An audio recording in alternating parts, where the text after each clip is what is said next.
നെയ്യാറ്റിൻകര ഗോപൻ സ്വാമിയുടേത് സ്വാഭാവിക മരണമെന്ന് postmortem report. നിലവിലെ പരിശോധനയിൽ അസ്വാഭാവികതയൊന്നും കണ്ടെത്തിയിട്ടില്ല. പോസ്റ്റ്മോർട്ടം പൂർത്തിയായ മൃതദേഹം ഉടൻ നെയ്യാറ്റിൻകരയിലേക്ക് കൊണ്ടുപോകും. നാളെ സംസ്കാരം നടക്കും. മതാചാര പ്രകാരമായിരിക്കും ഗോപൻ സ്വാമിയുടെ സംസ്കാരം നടത്തുക. മുഖ്യമന്ത്രി പിണറായി വിജയനെ പുകഴ്ത്തുന്ന പാട്ടുപാടി സെക്രട്ടേറിയറ്റ് ജീവനക്കാർ.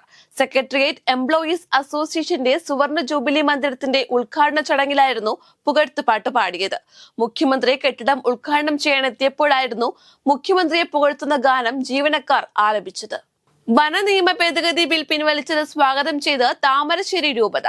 വനനിയമ ഭേദഗതി പിൻവലിച്ചത് ആശ്വാസകരമെന്ന് താമരശ്ശേരി ബിഷപ്പ് മാർ റമാൻജിയോസ് ഇഞ്ചനാനിയൽ വ്യക്തമാക്കി. മലയോര ജനതയുടെ ബുദ്ധിമുട്ടുകൾ മുഖ്യമന്ത്രി മനസ്സിലാക്കിയെന്നും താമരശ്ശേരി ബിഷപ്പ് പ്രതികരിച്ചു. ഉയർന്ന നഷ്ടപരിഹാര തുക ദുരന്തബാധിതരുടെ അവകാശമല്ലെന്ന് വ്യക്തമാക്കി ഹൈക്കോടതി.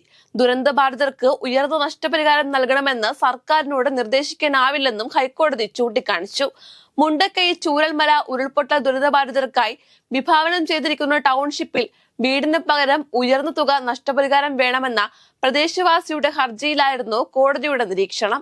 ബോബി ചെമ്മണ്ണൂരിന് ജയിലിൽ VIP പരിഗണന ലഭിച്ച സംഭവത്തിൽ അന്വേഷണം. വിഷയത്തിൽ അന്വേഷണം നടത്താനായി ഹെഡ്ക്വാർട്ടേഴ്സ് DIG വിനോദ് കുമാർ കാക്കനാട് ജയിലിലെത്തി. മധ്യമേഖലയിലെ DIG സന്ദർശനം നടത്തിയെന്ന ആക്ഷേപത്തിലാണ് അന്വേഷണം. സർക്കാർ സംവിധാനം പോലെ തന്നെ രാഷ്ട്രീയത്തിൽ റിട്ടയർമെന്റ് വേണമെന്ന് മുൻ മന്ത്രിയും CPIM നേതാവുമായ G Sudhakaran. Kerala bank retires association സംഘടിപ്പിച്ച പ്രതിഷേധ ധർണയുടെ ഉദ്ഘാടനം ആലപ്പുഴയിൽ നിർവഹിച്ചുകൊണ്ട് സംസാരിക്കുകയായിരുന്നു അദ്ദേഹം. 62 വർഷമായി പാർട്ടിയിലുണ്ട്. ഇവിടെ പെൻഷനും ഗ്രാറ്റുവിറ്റിയും ഒന്നുമില്ലെന്നും അദ്ദേഹം വിമർശിച്ചു. ചരിത്ര തീരുമാനവുമായി കേരള കലാമണ്ഡലം. ആദ്യമായി നൃത്തം പഠിപ്പിക്കാൻ ഒരു പുരുഷനെ അധ്യാപകനായി ജോലിയിൽ പ്രവേശിപ്പിച്ചിരിക്കുകയാണ് കലാമണ്ഡലം. നൃത്താധ്യാപകനായി RLV രാമകൃഷ്ണനെയാണ് ഭരതനാട്യ വിഭാഗം അസിസ്റ്റന്റ് പ്രൊഫസറായി നിയമിച്ചത്. RLV രാമകൃഷ്ണൻ ഇന്ന് ചുമതലയേറ്റു. EP ജയരാജന്റെ ആത്മകഥാ വിവാദത്തിൽ DC ബുക്സ് പബ്ലിക്കേഷൻ വിഭാഗം മേധാവി AV ശ്രീകുമാറിന്റെ അറസ്റ്റ് രേഖപ്പെടുത്തി. ശേഷം ജാമ്യത്തിൽ വിട്ടു. 2 ആൾജാമ്യത്തിലും അന്വേഷണത്തോട് സഹകരിക്കണമെന്ന നിബന്ധനയിലുമാണ് ശ്രീകുമാറിനെ അറസ്റ്റ് ചെയ്ത് ജാമ്യത്തിൽ വിട്ടത്. ഇന്നലെയാണ് കോട്ടയം ഈസ്റ്റ് പോലീസ് ശ്രീകുമാറിനെ അറസ്റ്റ് ചെയ്ത് ജാമ്യത്തിൽ വിട്ടത്. ഹൈക്കോടതി ശ്രീകുമാറിന് നേരത്തെ മുൻകൂർ ജാമ്യം നൽകിയിരുന്നു.